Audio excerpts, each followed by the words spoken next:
Welcome to Watch Mojo, and today we're counting down our picks for the dumbest, most ridiculous, and worst characters to ever invade Tekken.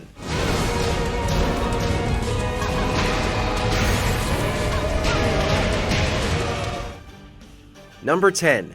Roger, Roger Jr., and Alex.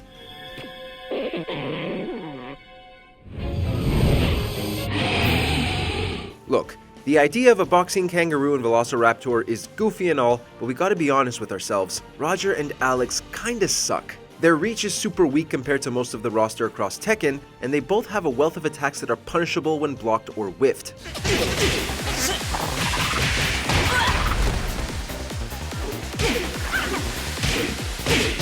We understand that these guys were mostly added in as joke characters during Tekken's early years, and there's a part of us that wants to see them in Tekken 8. If you want to compete with these two characters, prepare to watch a lot of Kibbles matches. Dude clearly knows how to use them.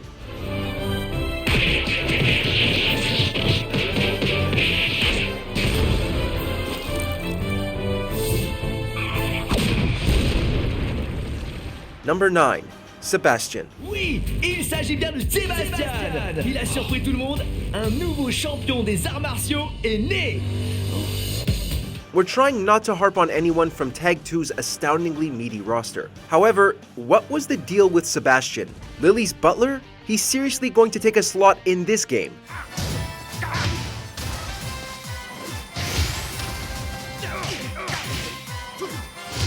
What makes things worse is that Sebastian uses an outdated version of Lily's moveset, which is good for those familiar with Lily's original iteration. However, it also means he's missing all of the other moves that have made Lily one of the best fighters in the franchise. At that point, why not just play as Lily? Why play her pruny butler in the first place? Félicitations.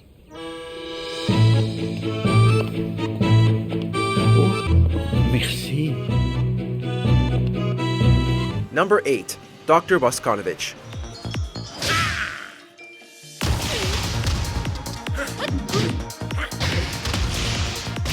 Dr. Bosconovitch could have remained on the sidelines as an NPC. We get it, he was added as a joke character, a fun unlockable for Tekken 3, and nothing more. That doesn't make him great by default.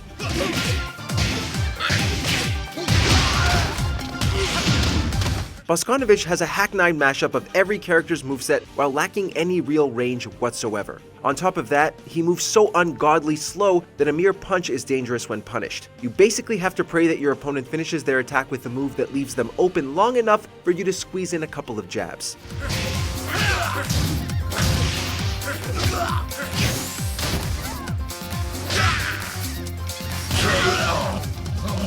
Number 7. Faum Ram. Fight.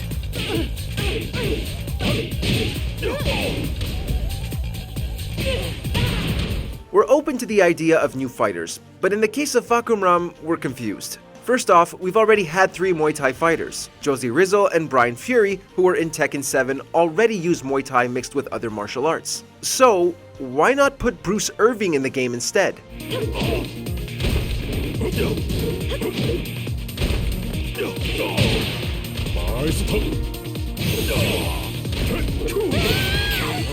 Not only does Faum Ram feel uninspiring, his story is totally uninteresting and has nothing to do with anyone else's story. Dude got struck by lightning, grew big, and was then forced to compete in the tournament to save his family. Again, why didn't we just get Brucey Boy?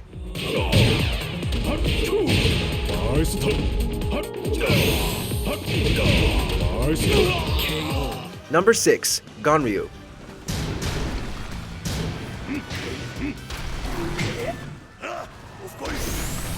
You know, there was a time when Ganryu was just a simple baddie. Dude was a sumo wrestler who had it all had he not turned to a life of crime. While competing in the King of Iron Fist, he meets Michelle Chang and immediately begins crushing on her to the point where he tries to better himself and impress her.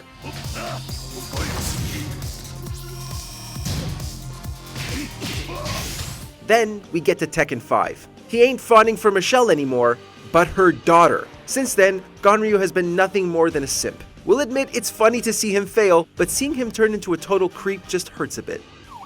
Taken into custody a half-naked man charged with voyeurism. I'm turning him in to the local authorities.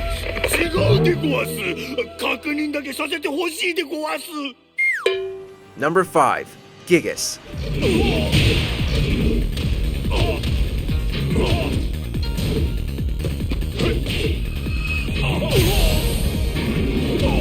Players who like heavy hitters like Gigas probably jumped into his kit the second Tekken 7 dropped. Oof, what a mistake that was.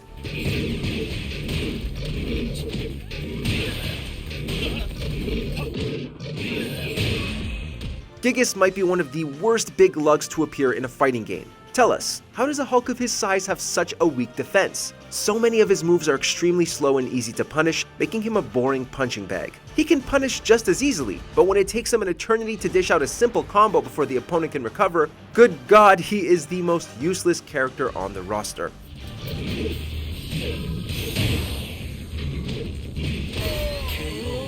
Number 4. Lucky Chloe. Are you ready?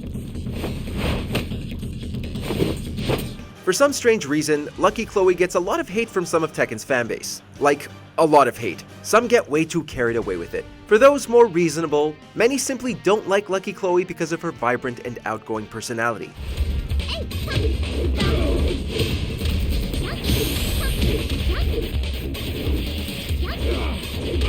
Perfect. For Eddie Gordo fans, it was because of how she was crammed into a story and added nothing to it. Considering how so many fighters from previous games were left out of Tekken 7, such as our bae Christy Monteiro, some folks really took Lucky Chloe's debut as an insult.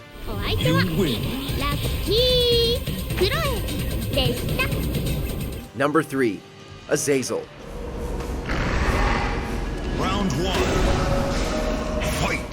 Of the bad guys we've seen, Azazel has got to be the dumbest in the franchise. And this is coming from a series where an old man turns into a demon with a belly mouth. Azazel sucks both as a character and as a boss.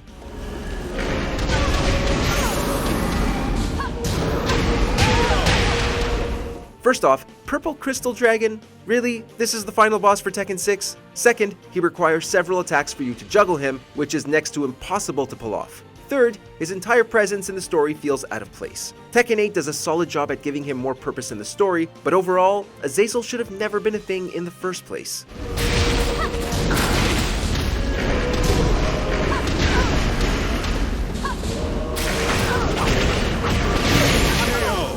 Number 2. Mochin.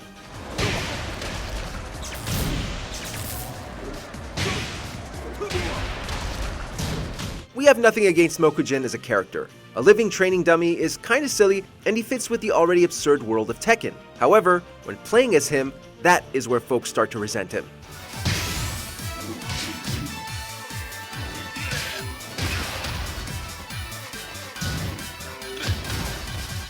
Mochin's fighting style is that he has no fighting style. Rather, he randomly copies movesets from the rest of the cast. On one hand, it's a neat idea to try and hone your skills with other characters, but on the other hand, why not just fight as the characters you're good with anyway?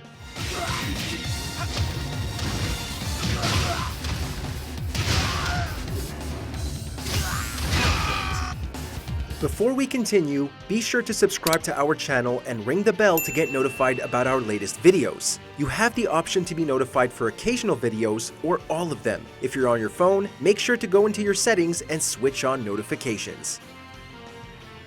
Number 1. Gone.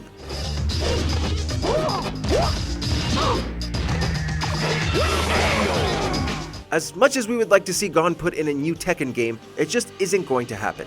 Harada and his team simply don't want to deal with licensing costs for the most notorious character in the franchise. Gon was a massive blight on Tekken 3 due to how he completely broke the game.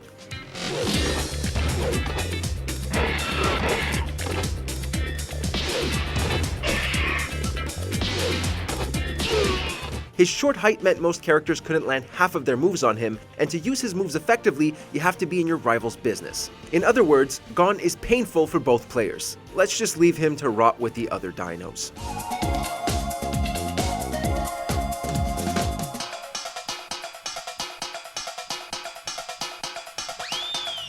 Which character do you think is the worst in Tekken? Let us know down in the comments.